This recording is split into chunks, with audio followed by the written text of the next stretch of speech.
Hello everyone and welcome to another one of Dave's Daily Broadcasts. And today we are going to be looking further into and at the Gospel.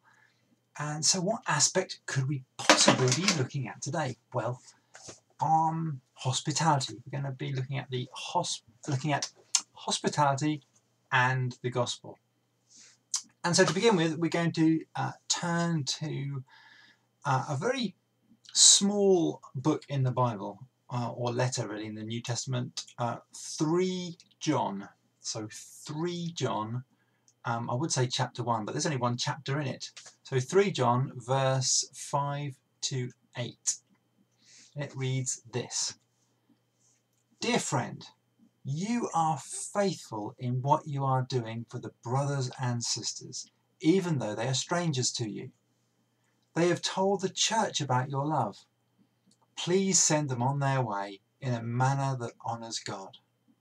It was for the sake of the name that they went out, receiving no help from the pagans. We ought therefore to show hospitality to such people, so that we may work together for the truth. A lovely little passage there. But what is going on? Well, it's about working together for the gospel. And there are many different aspects of it that I've mentioned before, like giving. If you give to someone that is involved in sharing Jesus with others, you are supporting them and enabling them to do the work, aren't you, as it were? And here, hospitality also plays a part. And so working together for the gospel involves hospitality. And in this case, John is writing to a chap called Gaius, as he has been hospitable by putting up some brothers and sisters in Christ, well, for some days. We don't actually know, I'm just saying some days. We don't know how many days or how many of them there were, but he's been offering hospitality to them, and this is contrasted against them, these people receiving no help from non-believers.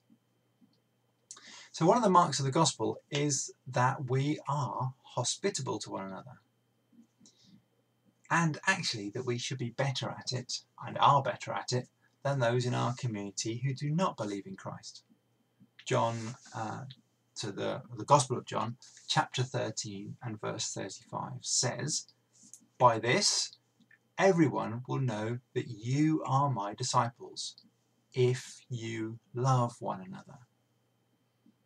See, at the moment as a church, we are still not going to be meeting on a Sunday morning at the moment. And one thing we can do, though, is we're able to meet with each other outside in gardens of, I think, no more than 6 from what I understand. So while the weather is good, why not open up our gardens for picnics, cuppers, possibly games if possible, and kind of general chat. It's something I have missed during this time in lockdown, that kind of sense of community and face-to-face interactions. A lot of my interactions are with the camera. Fellowship, proper fellowship. And this is how hospitality begins. But of course the Bible takes it further, doesn't it? It challenges us to constantly and consistently go deeper and further. And there's this one sentence in Romans chapter 12 verse 13, and it's this. It says, practice hospitality. That's just part of the verse. Practice hospitality. Very short sentence there. And I thought I'd look this one up. What's going on here? What is Paul, the writer, really getting at? And so I thought, what does the literal meaning of these Greek words mean? And it's literally saying, pursue the love, so friendliness, generosity, pursue the love shown to strangers. So pursue friendliness and generosity to strangers. That's what it means by practice hospitality in that one little sentence there. So we are hospitable with each other but also invite the stranger round as well for a socially distanced cuppa. That'd be a nice challenge for us, isn't it? You know, just invite someone round that we don't know for a cuppa. Challenge for me as well. You know, I'm not putting myself aside or aloof from any of this stuff. And Hebrews 13 verses 1 and 2 kind of explains this a little bit about the benefits of doing it. So Hebrews 13, keep on loving one another as brothers and sisters. So that's the you and me kind of thing. When you come around for a cuppa today, you know, have a great to see you, have a great chat sort of thing.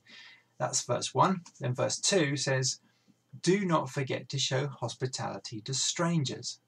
For by doing so, some people have shown hospitality to angels without knowing it.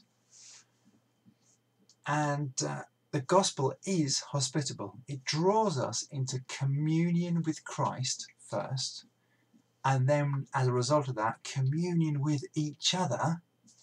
So Christ sharing his life with us, and then us sharing his life with each other, and of course our lives with each other, and then sharing the life of Christ with those that don't yet know him. That is the hospitality of the gospel. And it's something significant that we have not been able to do at this time as a church. So let's open up our gardens. Let's invite people around for a cuppa. And it just would be great to see you all. You know, phone, send emails, get those invites out there. And let's hear some stories about people who are meeting up with their friends and church family at this time. God bless you and have a great day. Bye.